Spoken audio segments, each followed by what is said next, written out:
Which titles are Nintendo going to rely on for the first year or two of the Nintendo Switch Successor console? We've looked on this channel at lots of aspects of the Switch 2, from launch games to the branding colour, but now it's time to deep dive the games that are most likely to be present in the early days of the system, by which I mean the first year or possibly even 2 years. And to do this, we're going to need to look across the field of Nintendo developers. Now, regular viewers will know that recently I posted a video reviewing every known team currently working on Nintendo games in 2024. It's a long video covering several dozen different development groups and subgroups, but I recommend people watch that first, since for the purposes of this video I'm going to use that information to identify which studios there have been busy recently and are unlikely to return to put their heads above the parapet once again, and who has been suspiciously quiet. Additionally, I will say that I did cover this topic as one of the very early videos on this channel in spring 2023, but in that time my channel and the Nintendo scene, and certainly the amount of information I've been able to uncover through my various studio deep dives and so on, has moved on significantly. Now, I'll still review old forecasts, but so that the YouTube algorithm doesn't direct traffic to dated videos, they're linked below or archived on my Patreon rather than being directly searchable. I'll also be referring to my chart of the different development teams that I developed for the video on Nintendo's teams. That is also linked below if you're interested in checking it out and referring to it. All that said, and without further ado, let's circle back through Nintendo's current first-party development teams or regular partners and see who is likely to be producing games for the early days at least of the Nintendo Switch Successor console. And to work through logically, we're going to start by taking each of the Nintendo development teams that we know about in turn. So first up, let's start with the Zelda team. Fujibashi's core group seems unlikely to be ready to have a new Zelda to show for themselves only a couple of short years after Tears of the Kingdom's launch. But of course, it's always possible that they, perhaps in collaboration with their partners at Tantalus, who supported the Skyward Sword project, could have a new version of either Breath of the Wild or Tears of the Kingdom, or even both. Reports are that a 4K version of Breath of the Wild has already leaked, and the lack of any kind of DLC or even a master mode for Tears of the Kingdom does lend it the slight air of having unfinished business. That said, it's difficult to imagine what else could be added to the game at this point. Fujibashi did mention during press for Tears of the Kingdom that he had a concept in mind for the next title, and they have always been definitive that Tears of the Kingdom was done with. That may be a clever case of words with the Switch version finally being finished, but a Tears of the Kingdom plus Ganon's Fury extra game being lined up for the next console, but how likely is that really? On the one hand, there is a logic to doing this, particularly if the Fujibashi team can be subdivided down. You have a subgroup working on a smaller game using the well-developed Tears of the Kingdom's mechanics, while the core developers are gearing up and laying the groundwork for a newer title. Then, when the new game goes into full development, the Ganon's Fury game releases, and that group merges back into the main Zelda team. This seems to be effectively how Bowser's Fury has come to be, so it's not without precedent, and given how long Tears of the Kingdom's mechanics were in development, it seems almost a pity not to have a simple new world to explore using the same kind of concepts. Still, I do think it is unlikely. When Nintendo's done, they're done. Note that Mario Odyssey also never received downloadable content, and none of the prior 3D Zelda games, save Breath of the Wild, have had it either. It feels like some kind of upgradability for past games would be built in, and perhaps a couple of light additions such as Master Mode could arrive at this point if there is a switch to Tears of the Kingdom, which also serves as a downloadable upgrade for Switch version owners, but I don't expect to see much more. That said, I do fancy that Tantalus are working on something, and in fact I have a video recently covering the possibility of an Ocarina of Time remake. I would point out that while Zelda has often been used as a launch title, as with Twilight Princess and Breath of the Wild, or at least a title in the first couple of years, as with Phantom Hourglass and Wind Waker, they have occasionally substituted for a new title a really strong remake. In the case of the 3DS, it was Ocarina of Time 3D, and for the Wii U, it was Wind Waker HD.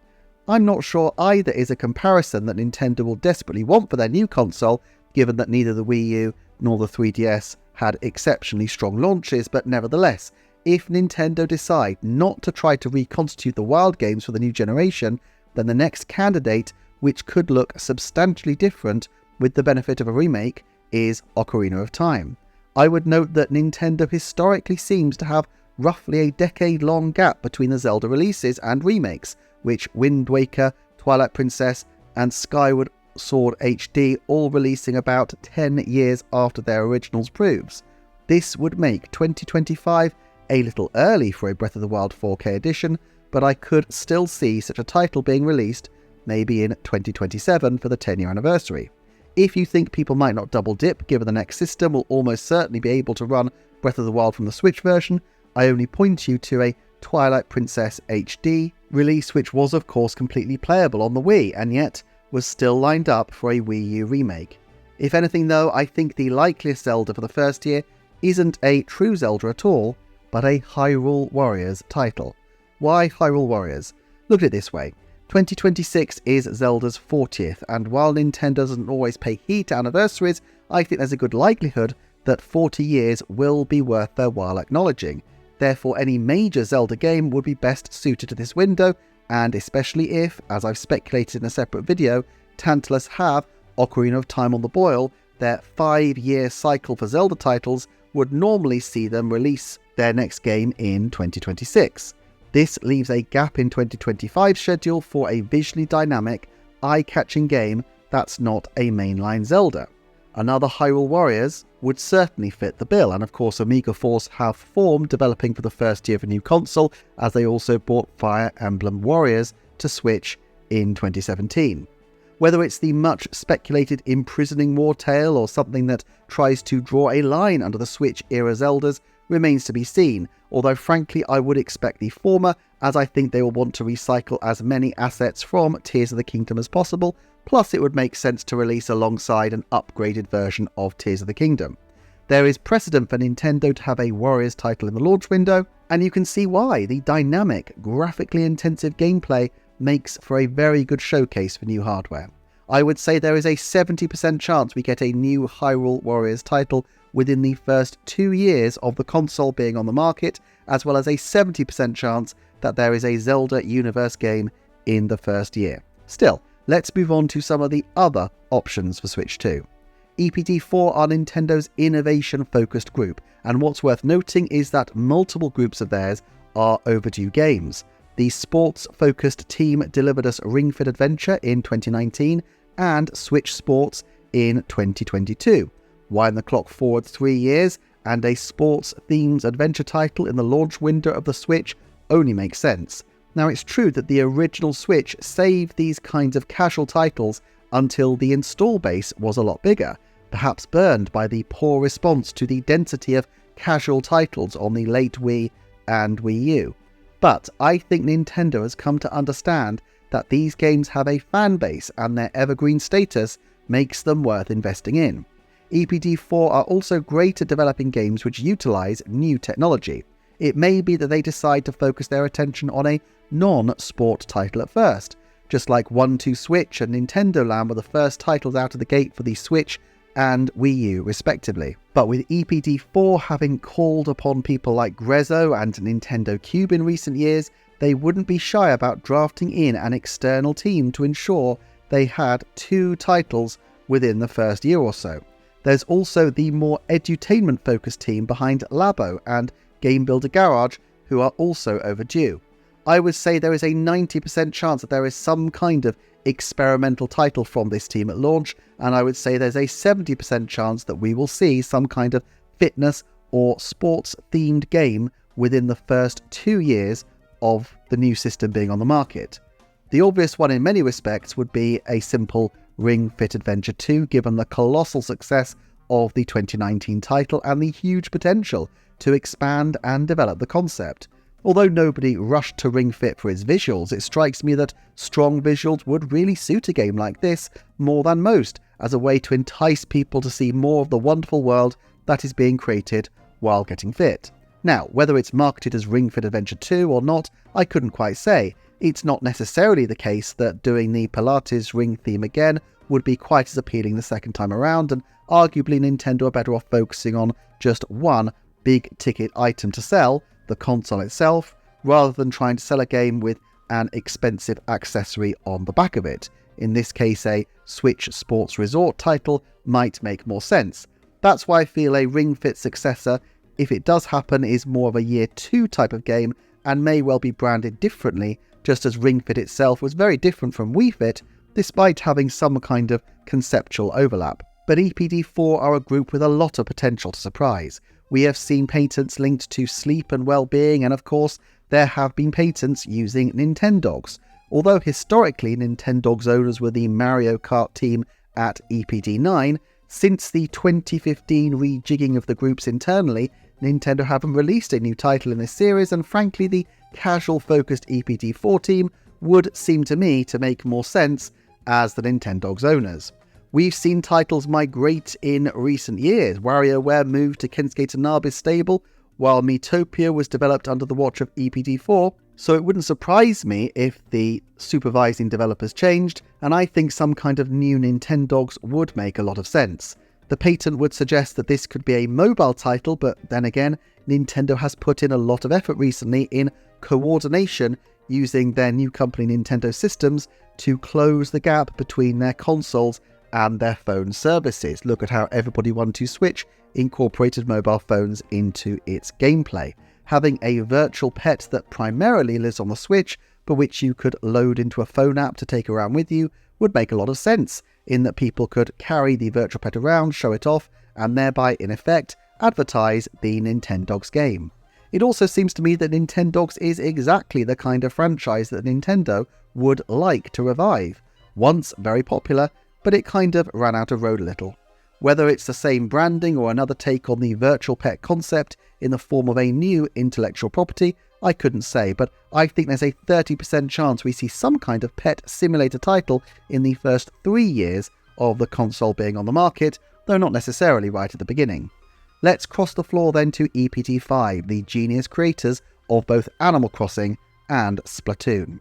I have a separate video establishing that while these teams were heavily enmeshed early on, in particular sharing art and music staff, over the Switch era that seems to have changed, with Splatoon 3 showing a much different team from Animal Crossing. Therefore, it's perfectly possible to imagine that both these games could come within the launch window of the new system, and when I did my launch day forecasts, a number of people felt that I did a disservice to the possibility of a new Animal Crossing. But while it's theoretically possible that we could get a new Animal Crossing in the first year or two, I do think the odds of an Animal Crossing at launch are relatively low. Yes, the previous title was a monster success, and even ignoring the lockdown effect, Animal Crossing games have been powering through to great sales heights over many years, so a new one would certainly draw attention. However, I don't think it suits the first year of a console on the market. For one, this is a very casual-focused title, and frankly in the first year, the casual market is probably going to be a lesser priority. They want the hardcore fans to be picking up the new system because those people will not just buy one game and play it to death, but buy 10, 20, 50, even 100 titles. Also, they will surely keep to the idea of having one village per console, but if the console is quite pricey, they may well price it out of their audience's reach. This would limit the market for the game early on, and without a strong community behind it, the game might then struggle to pick up the same kind of momentum that New Horizons had, and even if there are regular updates for a longer period than New Horizons experienced, you're unlikely to manage to get that effect of a big community of people all enjoying their islands together if people are only buying the game in dribs and drabs. Even had COVID never become a thing, I think New Horizons was perfectly timed because they allowed the Switch to have a decent install base, they had the Switch Lite so people could have secondary consoles, and they dropped Animal Crossing. I do hope the next Animal Crossing is more substantive than New Horizons turned out to be, with longer support, so I am personally happy to wait a little longer. Now, I don't rule out another title using the Animal Crossing brand at all. Although Amiibo Festival tanked, The huge success of the Mario Party series on Switch shows that the idea of a franchise-linked party game is a good one, and I don't rule out Nintendo taking another tilt at Animal Crossing. I've speculated separately that the title would also suit a number of other spin-offs, my favourite one being a potential golf game, if they decide that, really, another Mario Golf is a little soon, and let the player set up their own golf course with Tom Nook helping you to run it instead. But the overwhelming likelihood to me is that we will just wait and wait, and I would judge that the chances of a mainline Animal Crossing in the first 12 months is only 10%. Splatoon, though, is another matter. While I love Splatoon, I'm a less dedicated player than others, but it seems to me that Splatoon 3 has pretty much bowed out. This is a game that is huge in Japan, and also one that is monetized effectively by selling update games fairly regularly instead of by subscriptions or advertising or any other kind of pay-to-play nonsense that usually infests online-focused titles. It makes a lot of sense, therefore, for Splatoon 4 to come soon, and I don't see why Nintendo would want to wait. Splatoon showcases the online gameplay of their systems. It's by now solidly ensconced in Nintendo's AAA pantheon, and the games are sufficiently iterative in nature that they could be produced in a relatively short time frame. I do wonder whether they would need a slightly bigger departure in gameplay from the first 3 Splatoons this time out, though. The first 3 all released on similar hardware, and while for dedicated fans there are significant differences, from a more casual point of view the differences are less obvious, especially given the number of recycled stages. This might extend the development window of Splatoon out a little bit, but honestly, I don't think it needs to extend it very much. Splatoon 2 followed 26 months after the first game, and those titles had a fraction of the dev staff.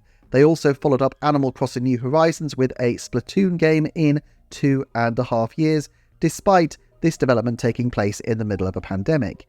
Even allowing for the fact that they have given extensive support for Splatoon 3 after the game was released, it seems to me that Nintendo should be more than capable of getting a new Splatoon off the ground in fairly short order, even if it means starting with a fairly bare-bones game and fleshing it out progressively over a 2-year window, which seems to be their default approach with Splatoon anyway.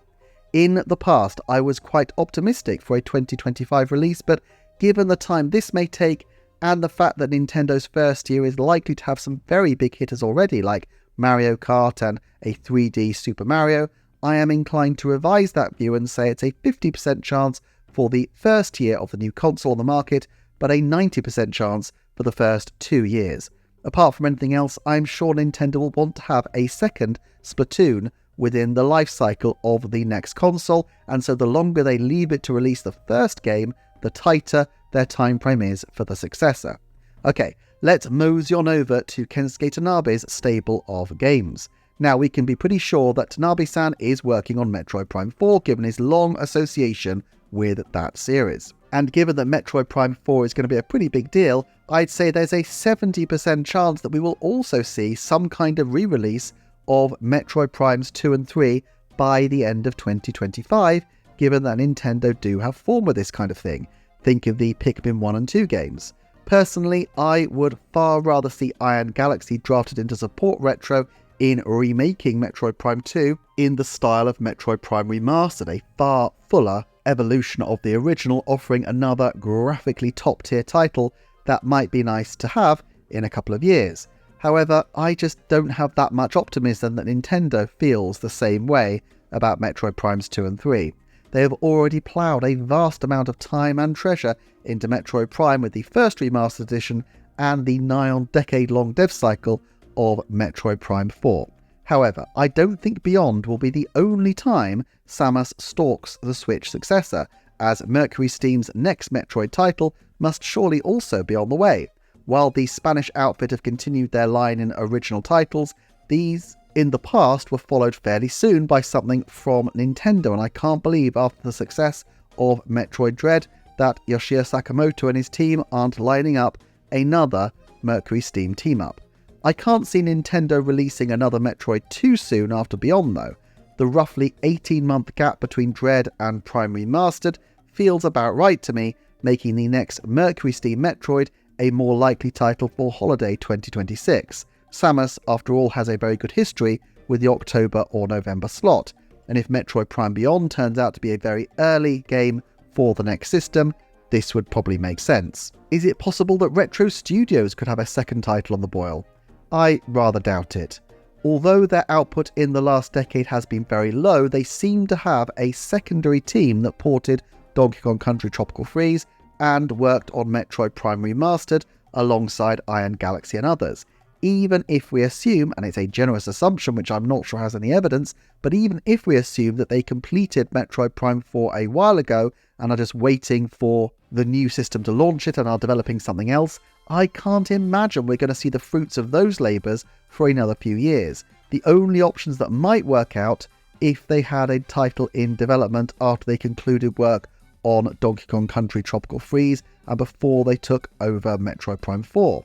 There were lots of rumours about these, from the now debunked but I thought rather cool sounding Star Fox racing game to some kind of singing RPG. It has always struck me as possible that if Nintendo decided late in the development of Switch to save money by removing key features of the Wii U and 3DS, such as the camera and microphone, that there may have been games in development in 2015 and 2016 at Nintendo that were intended to utilise these features, but which would end up being shoved to the back burner, and it's quite possible that Retro Studios had such a game. In this case, the game might not have been shelved because the development was flawed in some deep way, but simply because the technology of the current Switch didn't really benefit it.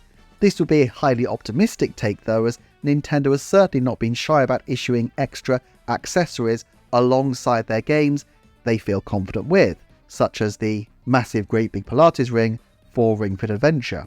Another option might have been for them to take on the porting of Donkey Kong Country Returns, but Forever Entertainment seems to have beaten them to the punch.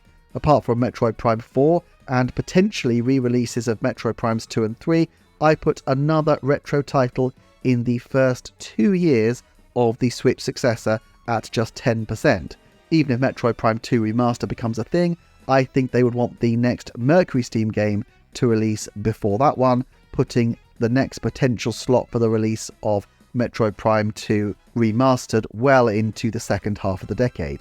But Kensuke Tanabe has a lot of external developers that he works with. Let's go along to visit Next Level Games. Now, I have yet to do a full deep dive on Next Level Games, but in any event, the studio is in an interesting situation. When it was an independent studio, they prided themselves on keeping the team small enough that they had a good team spirit, even though they thought themselves able to manage about a game and a half at once. Nintendo tried to expand them to increase their development capacity, and of course we saw Mario Strikers Battle League out in 2022. This was in line, if slightly faster, than their usual dev cycle of about 3 years per game. But frankly, I think it will be all hands on deck for the biggest of the franchises they nurture, Luigi's Mansion. Luigi's Mansion 3 was huge, and the recent release of Luigi's Mansion 2 HD shows that Nintendo still feels confident that the Green Ghost Hunter can shift units. Given that 2025 is the 40th anniversary of the Super Mario Bros., you might imagine that it would be an ideal time for a Luigi's Mansion game, and this would certainly fit Next Level Games' 3-year cycles. However, I don't expect Luigi's Mansion to arrive too early in the next system's lifespan. For one thing, we are almost certainly going to have a new Mario title, and so Luigi would be eclipsed if he were to release a game anywhere close. Moreover, I think they will want this to be the big one. Nintendo's second Mario film is releasing in 2025, but they must have an eye on franchise expansion into cinema with the satellite brands of Mario. Luigi's Mansion would be an obvious move. It's not that Nintendo are going to change their plans for the game in order to accommodate the film, you understand, but that the next system's Luigi's Mansion will likely be the most recent game at the time such a film could release, or at least be announced. Therefore, they will want Luigi's Mansion 4 to be a big deal. I expect Next Level Games to benefit from a very generous dev cycle, and so I think it's a 10% chance that we will see Luigi's Mansion 4 in the first year, and only a 50% chance the title will release before the next system is 2 years on the market. Of course, if Next Level Games is able to manage a secondary dev unit, perhaps we could see a much smaller entry from them alongside, perhaps even a title for the original Switch, which I'm sure Nintendo will wish to continue supporting. Next Level Games' secondary teams seem more focused on online and multiplayer entertainment, but they also have a few franchises that they return to fairly often. Mario Strikers was perhaps the most beloved of their past Nintendo dealings, but another classic they had on hand is Punch-Out!, and I could see either a remaster or an iterative sequel of the Wii Punch-Out! Title being an option for them. Then again, as a trusted studio who are expanding, the field will be open for them to take on a wide variety of franchises from F-Zero and Star Fox to something completely original. All in all, I rate a Next Level Games title in the first year of the new console at 30%. Kensuke Tanabe also supervises the intelligent system teams behind Paper Mario and WarioWare. With The Thousand Year Door having just released, under normal circumstances we might expect a WarioWare to follow, but this picture is slightly confused by the fact that we already had a second Switch WarioWare in the form of 2023's WarioWare Move It. Still, I think WarioWare has a lot of benefits for Nintendo, and especially given the way they seem to be pushing mass participation games such as Everybody Want to Switch and Super Mario Party Jamboree, the opportunity for a massively multiplayer WarioWare seems like it might be too good to pass up, even if it's on the original Switch and only forward compatible with the Switch 2. I would put a new WarioWare in the next 2 years at a 70% likelihood, therefore, although I think the chances of it being on the Switch 2 itself are much lower. As for Paper Mario, Intelligent Systems' release schedule on those games is pretty rigid, but my deep dive into the credits of the recent titles does suggest that there is a substantial number of developers who worked on 2020's original, The Origami King, but did not return for 2024's The Thousand Year Door remake. There is at least the potential, therefore, of another Intelligent Systems title, whether it be a new Pushmo, a new Please Please Please Advance Wars, something completely original, or even another Paper Mario. All things considered, and accepting WarioWare and Fire Emblem, which we'll get to separately, I think another Intelligent System title is probably a fairly low chance, only 30% for the first year and 50% for the second year. Still, the team have produced independent games before, and in many ways, now would be the perfect time to diversify beyond their regular portfolio of games in a way they haven't while they've milked the Switch years for all they're worth for their regular franchises. Tanabe-san has also been involved with other franchises, of course, notably Donkey Kong. There is so much to say about the Great Ape that it could easily derail the video, so I have a Kong-sized separate video currently up as a preview on my Patreon, exploring the ape in depth, which will come to the channel soon. As for the 3DS title Dylan, the loss of developers Vanpool has probably put pay to his return, although Mario and Luigi's revival shows never say never. Let's move on for now, though, to Yoshio Sakamoto, who seems these days to have a smaller group in Nintendo's office dedicated to doing basically whatever Sakamoto fancies at any one time. Whereas Kensuke Tanabe floats from franchise to franchise like a butterfly, Sakamoto-san picks what he wants to work on and stings like a bee, getting deeply involved at every level in the games he creates. However, the only two franchises he's worked on recently are 2D Metroid, which I've already addressed, and Famicom Detective Club, which already released a game in 2024. I would put a 2027 Famicom Detective Club sequel as a 70% likelihood, as it's clear that the series has a passionate developer base and a passionate fan base, and while that perhaps isn't a very large fan base, they are willing to shell out relatively high prices commensurate to the amount of game content. I'm very excited by the prospect of more Famicom Detective Club, as I think it's an amazing series, but I don't think Sakamoto is likely to have a third series under his wing any longer. Yes, he worked back along on Tomodachi Life, but I suspect Tomodachi is now a better fit for EPD4 these days, who after all shepherded the Miitopia remake with Grezzo. The fact that it's been so long since a new Tomodachi Life game, despite the outside success of the 3DS original, means we'd have to be cautious about forecasting its return, but especially if the Grezzo remake team stick around to work on a fully new game in the Mii series, something me-themed in the first 2 years of the new console's life feels like a 30% chance at least. The next two studios are ones we've already discussed in some depth in a previous video.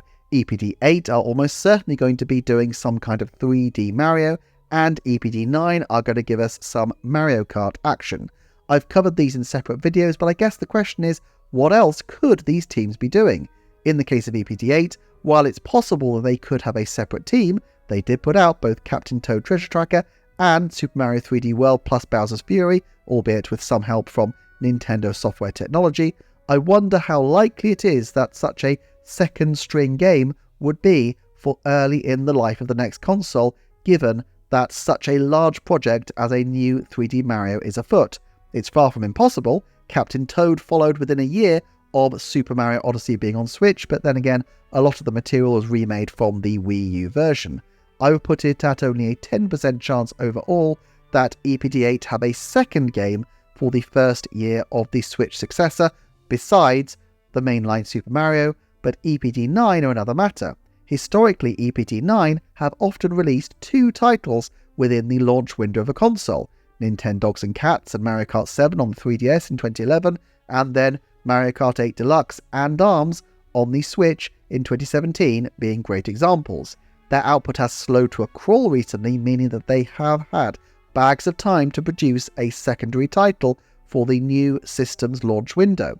I have speculated separately on what this might be, from ARMS 2 to something original, but I would say there's a 70% chance we will see another EPD9 game besides the new Mario Kart within the Switch's first 2 years. And lastly, in our tour of the internal studios, there's the Pikmin and Super Mario Bros. Group EPD10. With Eighting now backing the Pikmin group up, I think it's unlikely that the long and torturous waits after Pikmin 2 and 3 will be replicated, but all the same, I would not expect Pikmin 5 too soon either. 2027 or 2028 feels like a more realistic window than the next couple of years. Super Mario Bros. Though is a different matter.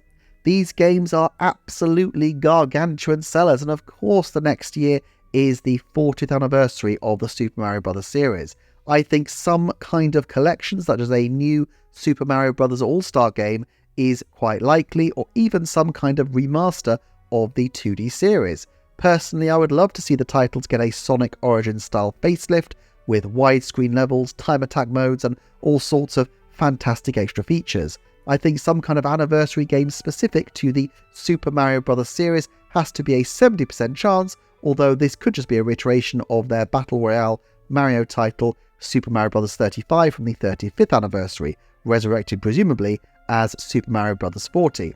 It feels plausible to me that we could see a new 2D Mario by the end of 2026 or early 2027, i.e.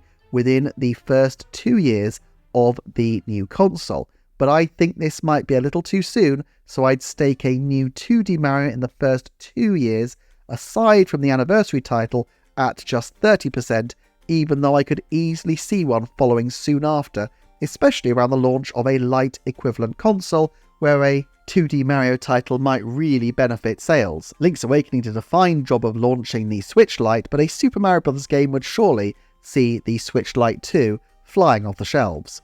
What I haven't accounted for in my tour through Nintendo's EPD's potential offerings are the chances of something brand new.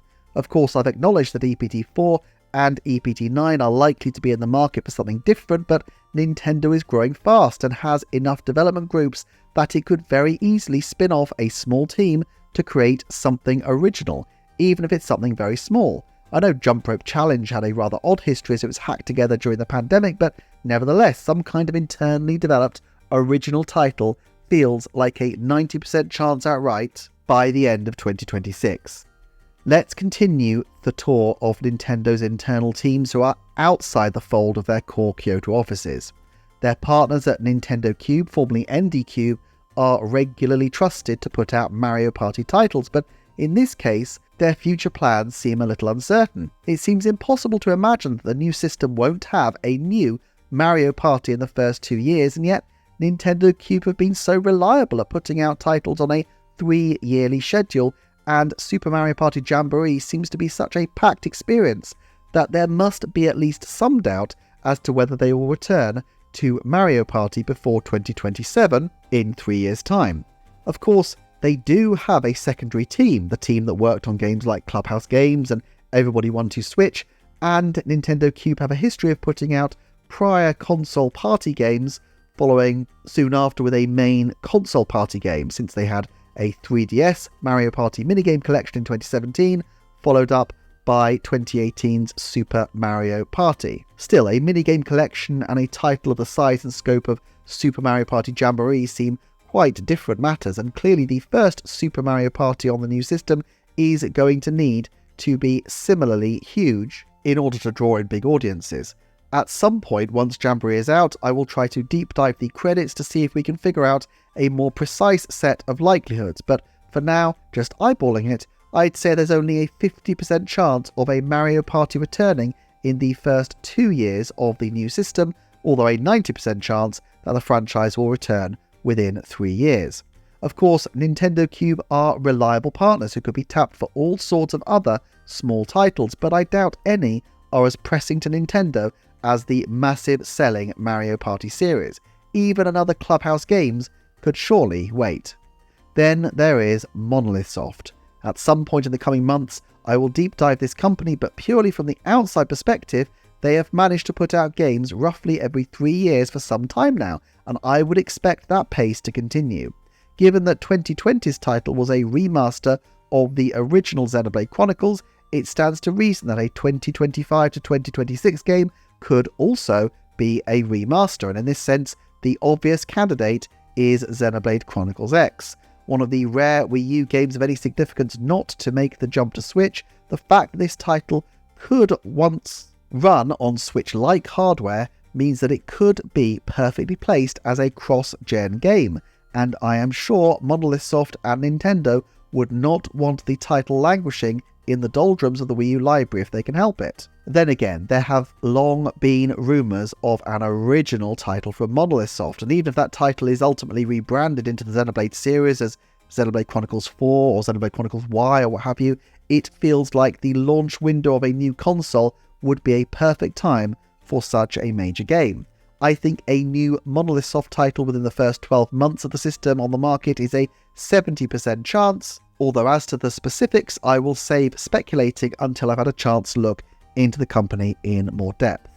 Okay then, that wraps up the internal teams, and so far the lineup for the first 2 years goes Super Mario, Mario Kart, an EPT4 title, a sports title, Metroid Prime 4, Metroid 6 probably towards the end of 2026, Hyrule Warriors with possibly an Ocarina of Time remake in year 2, Splatoon 4, a WarioWare, perhaps the original Switch, possibly Tomodachi, and another Next Level Games title, and maybe Nintendogs, plus almost certainly a new Monolith Soft game at some point relatively early.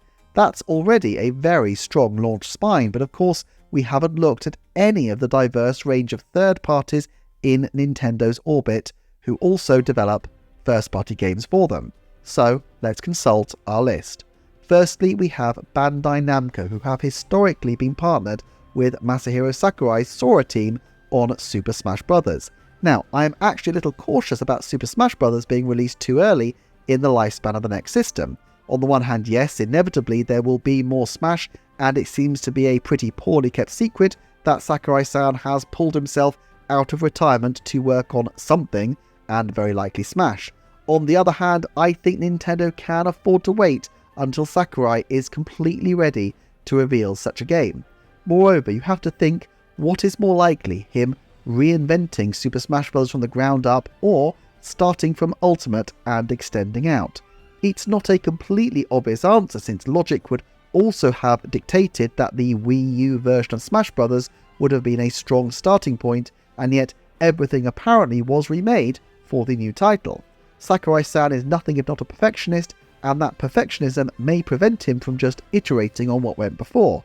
But rebuilding something as vast as Ultimate became would be a huge amount of work even by his standards, and ultimately would involve renegotiating a vast amount of contracts for characters, including with some tricky customers like Disney for Kingdom Hearts' Sora.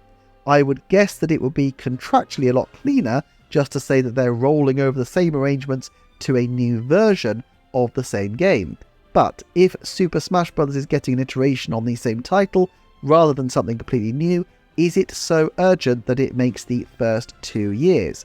Usually, this is the window where Nintendo would want a franchise as huge as Smash, but if they plan this console to be around for hopefully 7 or 8 years, perhaps even more, they don't need and wouldn't particularly benefit from dropping all the heavy hitters in the first 3 years. Moreover, 2028 would be the 10th anniversary of the original Super Smash Bros. Ultimate game, and I could see a 10th anniversary edition being a good approach for this particular title. It gives Sakurai-san a good 4 years to work on the original content, a much gentler pace of development than the breakneck speeds of the previous titles, which reportedly did not do his health any good at all, and it has another benefit as well. Let's say that Mario Kart does indeed include a lot of crossover elements from other games, as seems likely if you look back at how Mario Kart 8 had people coming over from Zelda, Animal Crossing, Splatoon and others. A 2-year cycle of support for Mario Kart DLC ending in 2027 or mid-2028 would therefore take up the oxygen for these kind of big banner reveals that Smash usually does so well. Then, once the Mario Kart hype is put on ice, Nintendo can wheel out Smash and start the process all over again. This would make sense to me, of course. The outside likelihood is always that Super Smash Bros. Will be earlier than later, and if it is a remake of Ultimate at least on some level, then there's very little reason why it needs to have such an extensive development window. Little reason except that I think Sakurai would rather be hung for sheep than a lamb, and I think Nintendo would want the series to be a fairly substantive installment, even if it is a remake.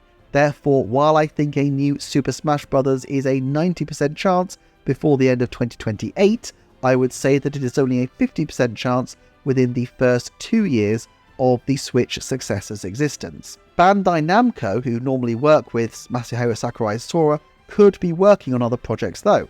I have a video elsewhere covering this, but it wouldn't surprise me to see a Mario Baseball or Mario Sports title from them, and of course they could well team up with Masahiro Sakurai for another much requested project, a remake of the 3DS's Kid Icarus Uprising.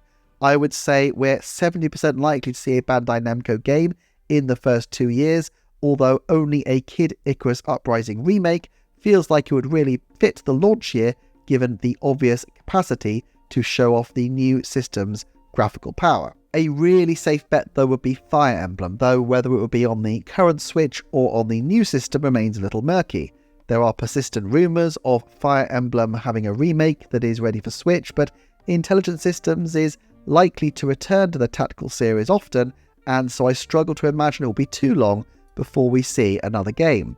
I think there's a 90% chance we see another Fire Emblem by the end of 2027, but my guess is that a game like this would do better on an older system with a large install base rather than a newer system with a small one. Of course, Three Houses was originally targeting the second year of Switch, but in that case there wasn't really a backward compatibility option. For the Switch successor, I'd say there's only a 30% chance that there will be a new Fire Emblem title that is Switch 2 exclusive within the first 2 years on the market, as it would just make sense to release on Switch and have it forward compatible. And while I would love to think that the Advance Wars 1+2 reboot camp developers' way forward are even now getting ready for the next installment in that franchise, I fear, for reasons I cover more fully in another video, that an Advance Wars title in the first 2 years of the new system is only a 10% chance. Similarly, I think any potential Another Code sequel will not be in the next 2 years, but if there's one team that knows their way around regular game releases, it's HAL Laboratory of the Kirby series fame. Again, I have yet to deep dive HAL, but just looking at their track record, I think the odds of a Kirby title within the first 2 years of the new system have to be 90%, even if it's just a forward-compatible Switch game. For the first year though, it's trickier.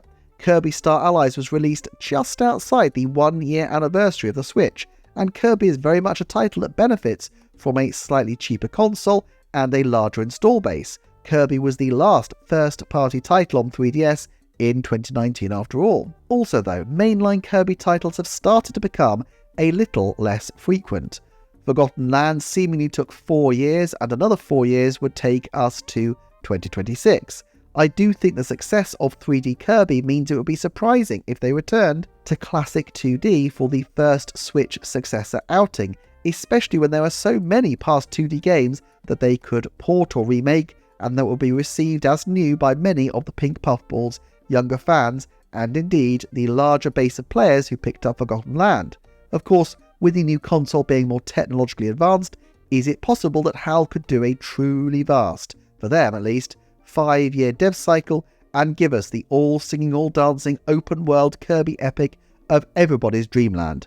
I'm not sure how keen HAL will be to have another remake following Return to Dreamland Deluxe, but I'm sure there are other Kirby placeholder titles that they could drop to keep the pink puffball in everybody's thoughts while this open-world epic is in development.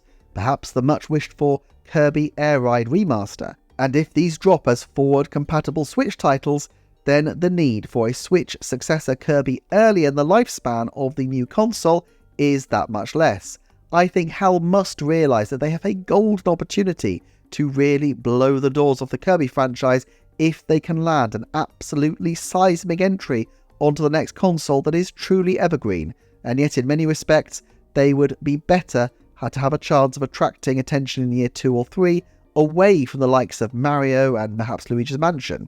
Therefore, I would say an original mainline platform in the first year of the Switch 2's life is only a 30% chance. It still has a good standing chance given how frequently HAL can release titles and how popular Kirby can be, but I think there's good reason to think that they'll choose a different strategy, and frankly, given how much I adored Kirby and the Forgotten Land, I really hope they continue to push the level of ambition in Kirby's titles. What about another Warriors title then? I have already said that I expect Hyrule Warriors has a very good chance for the early Switch successor slot, but I think the overall chance of a Nintendo Warriors title has to be 90% for the first 2 years and 70% for the second 2 years. Whether or not that's Fire Emblem Warriors or something completely new remains to be seen, and I've covered in another video the likelihoods of which kind of Warriors theme action we could end up seeing. Another team that is most definitely overdue a new game is Camelot Software Planning, last seen with Mario Golf Super Rush in 2021, but again, I have covered them extensively in a separate video. They will almost certainly have another title in the next 2 years, I'm 90% sure on that one, but I don't really feel much confidence in forecasting any particular route for them to go at this point. A Mario Tennis seems to be the most obvious, but I don't know anybody's going to rush to buy a new console for another Mario Tennis title, and so there is the potential for them to focus on something else and only cycle back to Mario Tennis once the next console is a little bit better established. They could also contribute to a sports mix type game, which might sell a lot better, but if they serve up their usual tennis and golf mechanics in one serving early in the system's life, this still opens up the possibility of them doing something else. I will refer you to my Camelot videos for a more in-depth analysis on all of this though. But if Camelot are near a dead cert to have a game out, Good Feel are the opposite. With both Bakaru and Princess Peach Showtime to their name in recent years, and given that their release schedule for recent years has been quite slow, I think there is a 10% chance of an original game from them in the first 2 years, unless it's one of their indie titles. However, there has to be a 30% chance that we will see a non-original game, specifically a port of Yoshi's Woolly World. Just as Donkey Kong Country Returns seems to be primed to replace the now widely out of stock Donkey Kong Country Tropical Freeze, with Yoshi's Crafted World now having gone out of stock, a late-in-life port of the Wii U classic seems like an obvious way to nurture along the Switch's original audience for just that little bit longer. Whether it will be a Good Feel developed title, or whether somebody else will be working on it though, I'm not quite sure. Forever handled Donkey Kong Country Returns, and it's possible they could port Woolly World as well. And while we're on companies unlikely to have new games, I wouldn't expect another Mario plus Rabbids game, and I also have grave doubts about the future of Ubisoft's alliance with Nintendo, despite the fact that there is some considerable history going back to titles like Zombie U on the early Wii U. Despite 2 Mario plus Rabbids games releasing in the Switch's lifetime, the disappointing initial sales of Sparks of Hope, at least disappointing relative to Ubisoft's expectations, and the loss of Davide Soliani as the creative head of the team makes me think that a new Mario plus Rabbids is much less likely. Now, it's not impossible that the team that remains could continue to iterate around the theme, but if anything, I would think it's more likely that we will see some kind of special edition, perhaps even combining the both games. This would be one way to try and milk the franchise and hopefully, for Ubisoft, make up for the apparent misstep of not holding back sparks of hope for the new system as Nintendo would advise them. I would put some kind of Ubisoft offering in the first 2 years therefore at about 50%, but something original from them with Nintendo is only a 30% likelihood in this period, at this point I feel. Another third party with a history with Nintendo is of course Sega. With the loss of the Mario and Sonic games, it's possible that we could go for a period without a team-up between the erstwhile video gaming rivals. Still, the Atlas team-up on Tokyo Mirage Sessions and even Sega's role developing F-Zero GX back in the day show that Nintendo and Sega are open to collaboration, so some kind of original title for them has to be a 10% shout for the first 2 years. The case of F-Zero GX is particularly interesting, as a remake of that game would make a huge amount of sense for the new system as a relatively low-hanging fruit port-wise that would nevertheless look very graphically impressive on new technology. Whether Sega themselves would want to take on a game that's over 2 decades old is trickier, especially with many of the senior figures having moved on or up. In this sense, it might be equally as easy to task one of Nintendo's traditional porting partners such as Forever Entertainment or Tantalus with the game, except that F-Zero is very different from most of those franchises that Nintendo pushes, especially for its speed mechanics, and it might benefit from specialist developers. Arcadey goodness is still very much one of Sega's strengths, so it's not beyond the realms of possibility that they could return to it.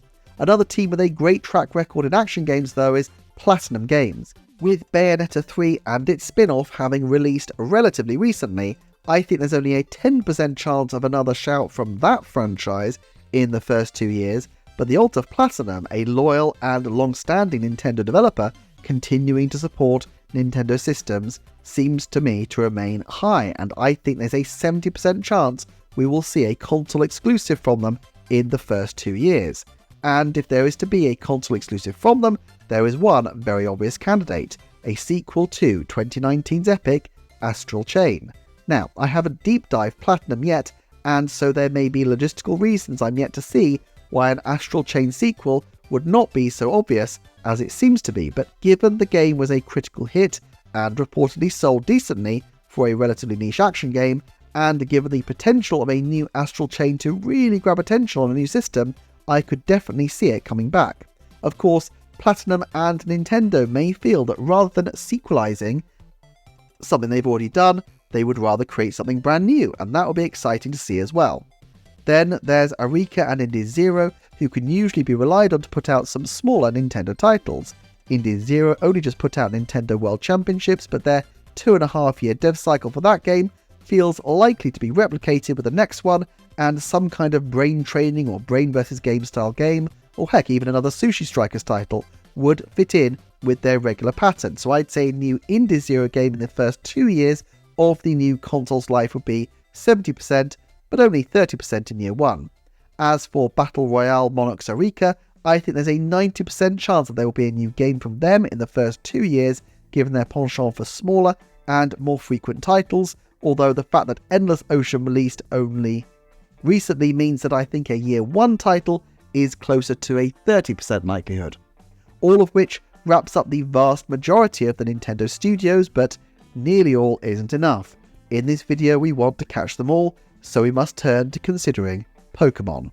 At some point I want to deep dive the Pokemon Company and the Pokemon development teams in a lot more detail, so this will be very much a fast food version for the time being.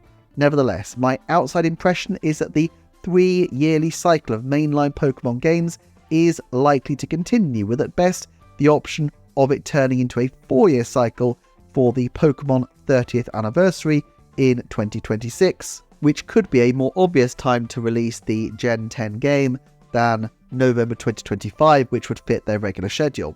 And we also know that a Pokemon Legends game is also on the way. Therefore, I would say there is a 90% chance that we will see at least 2 Game Freak developed titles in the Pokemon series in the first 2 years of the new system being on the market. Plus, we know that Bandai Namco and ILCA have developed for Pokemon titles before, so there has to be a 90% chance that there will be a non-Game Freak Pokemon game released in that 2-year window, including a 30% chance that we will see something in the first 2 years from the team behind Pokken Tournament and new Pokemon Snap.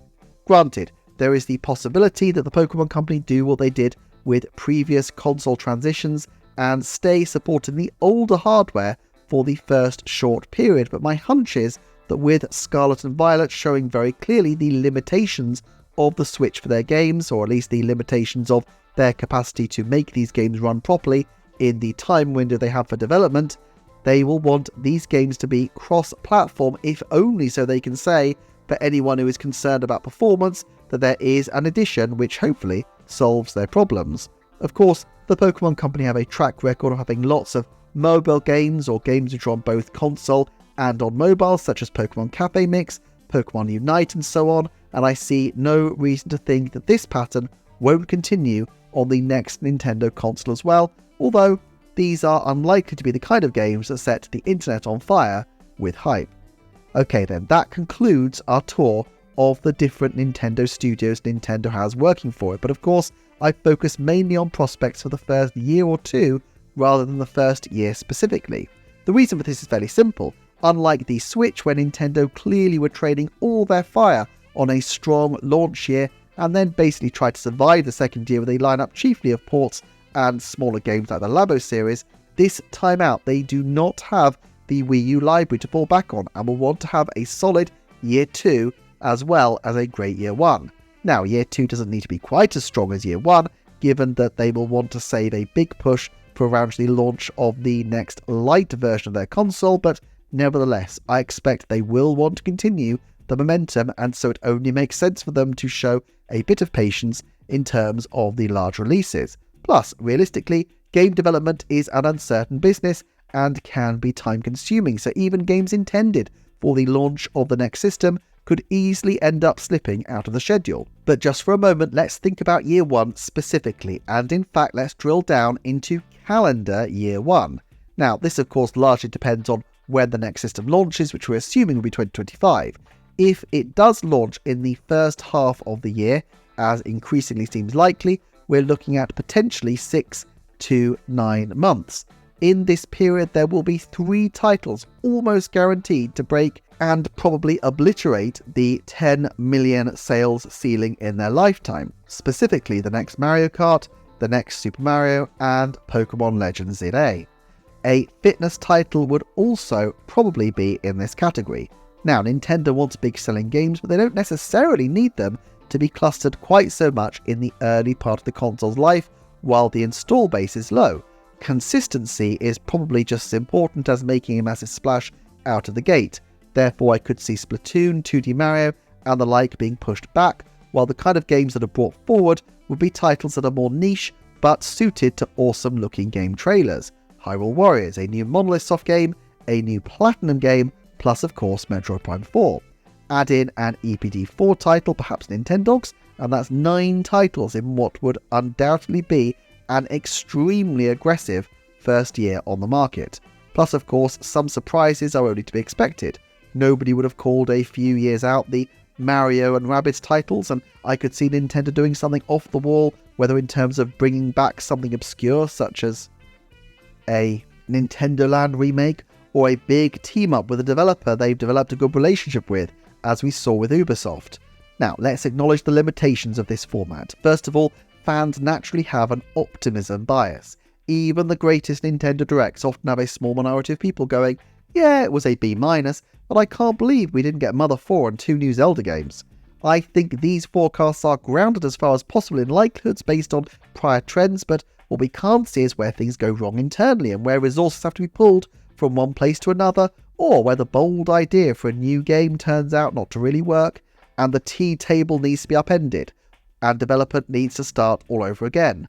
I think we overestimate how much of Nintendo's game development lineup follows some carefully crafted master plan and how much is just them developing lots of stuff all at once and hoping they can stay broadly on track to meet their schedule. Because yes, Of course they have production deadlines and expectations, but the fundamental expectations of Nintendo games is that they are, above all else, high quality, and that means that sometimes it's necessary to take a little more time to get things absolutely right.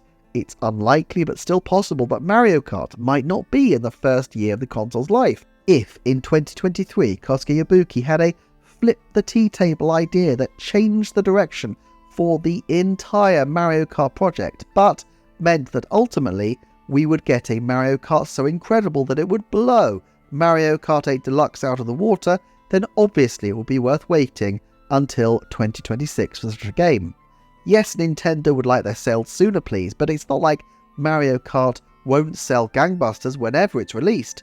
I'm not saying this is likely, but there are just so many factors that go into making games like this, especially in the era of very large and complex titles, that we should be aware that sometimes Nintendo's schedule will be unpredictable, not through grand design, and not even because they're trying to meet the aim of surprising and delighting their fans, but just because, hey, things happen and development is not straightforward.